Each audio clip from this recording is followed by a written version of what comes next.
अस्सलामुअलैकुम YouTube family की हाल चाल है। उम्मीद कर दी हाँ मेरे सब भैन भरा ठीक होंगे। वेलकम कर दी हाँ ताड़े अपने चैनल इकरा व्लॉगर दे विच।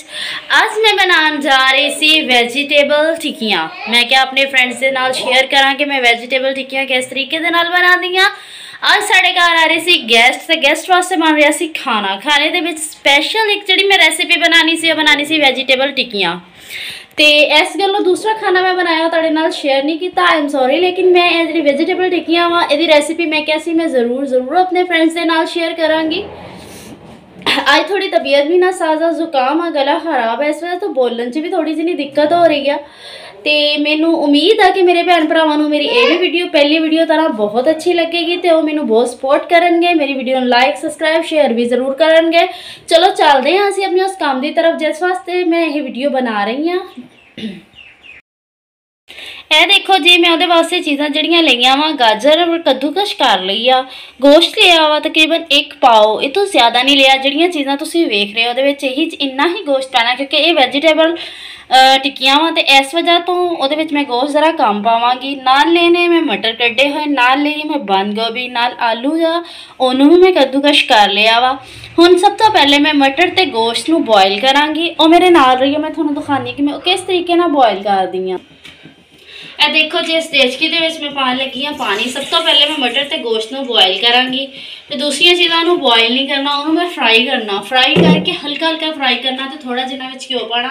मैं तुहानूं दस्सांगी कि वह भी मैं किस तरीके दे नाल फ्राई करदी हाँ ताकि जो मैं टिक्कियां बनावां उहदे विच कच्चापन बिल्कुल ना रहे। सब तो पहले मैं इहदे विच पानी लै लिया। यह चिकन जिहड़ा वा मैं इनू धोता होया सी, इनू मैं इसी तरीके नाल विच पा देना वा। इहदी जिहड़ियां हड्डियां वा उहनूं अलग कर देना वा। जो बॉयल हो जाएगा तो जोड़ा चिकन आ उन्होंने छोटे छोटे रेशे करके उन्होंने ये पा लेना वा। ठीक है, यह देखो मैं ये पा रही हाँ। तो यह रेसिपी बहुत मज़े की आ तो मैनू ये रेसिपी खुद नू बहुत ज़्यादा पसंद आ।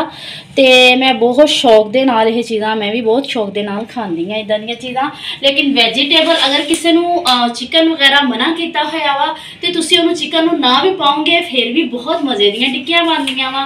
कल्ले तुसीं मटर आलू बंद गोभी या होर कोई ऐसी वेजिटेबल जिहड़ी तुहानूं ज़्यादा पसंद आ तो वह भी तुसीं विच पा सकते हो, उहदे नाल भी इहदा जायका अच्छा बनेगा। ये मैं पा दिता सी नमक हसबे ज़रूरत।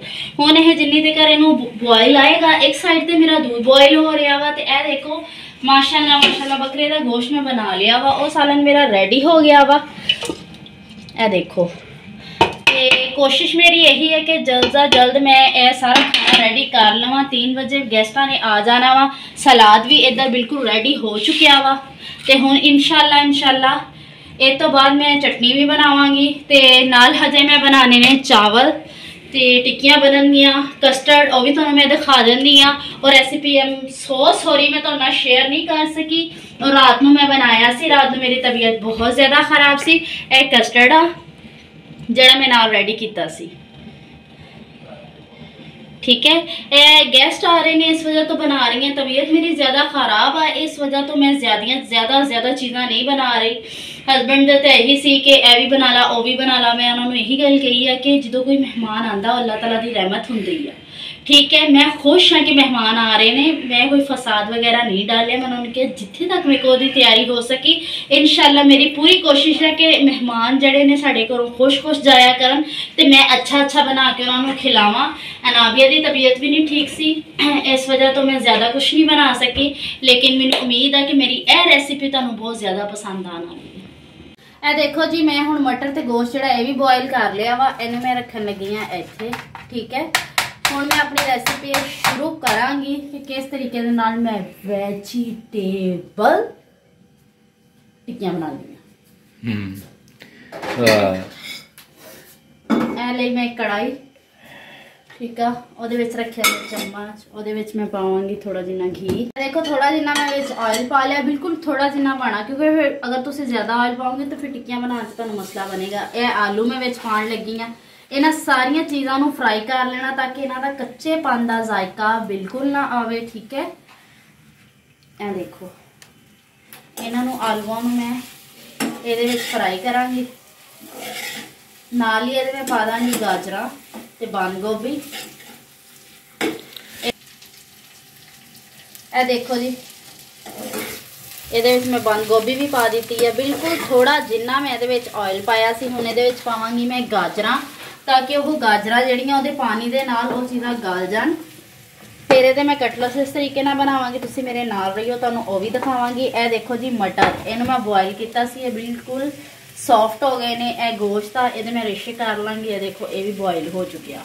ਠੀਕ ਹੈ, ਇਹਨਾਂ ਚੀਜ਼ਾਂ ਨੂੰ ਮਿਕਸ ਕਰਕੇ ਤੇ ਮੈਂ ਕਿਸ ਤਰੀਕੇ ਨਾਲ ਫਰਾਈ ਕਰਦੀ ਹਾਂ ਤੁਹਾਨੂੰ ਵੀ ਦਿਖਾਵਾਂ। देखिए जी पहले टिक्कियां मैं बना लिया वा, तो इनू हुण मैं लगा लांगी इदा करके कॉर्न फ्लोर थोड़ा थोड़ा। ठीक है, फिर इनू लगावांगी अंडा इस तरीके लगा के ते इनू कर लांगी मैं फ्राई। ये टिक्कियां बड़े मजे दी बनन वालियां वा, ते इसी तरीके नाल मैं बाकी टिक्कियां भी बनावांगी ते इंशाल्लाह फिर तुहानूं दिखावांगी किस तरीके नाल टिक्कियां तैयार होंगी। देखो जी मेरी टिक्कियां तैयार हो गई वा, ये बड़ियां मजे दी बनिया वा, बहुत क्रिस्पी बनिया। देखो वेजिटेबल क्लोज करके दिखाओ जरा, इस तरीके ना ये वेजिटेबल राइस राइस सॉरी टिक्कियां वा, वेजिटेबल राइस नाल टिक्कियां ने। हाय हां हेलो मेरे आज दी वीडियो चंगी लगी गरम तो प्लीज मेरे चैनल को लाइक सब्सक्राइब शेयर जरूर करना। वाले आइकन का बटन दबाना मत भूलना, ताकि मेरी आने वाली हर वीडियो का नोटिफिकेशन तुहानू मिलता रहे। बहुत बहुत शुक्रिया मेरे नाल रहन दा। अल्लाह हाफिज़। आज मैनूं पता लग गया तत्ता खाण नाल मूंह सड़ जांदा। अल्लाह हाफिज़।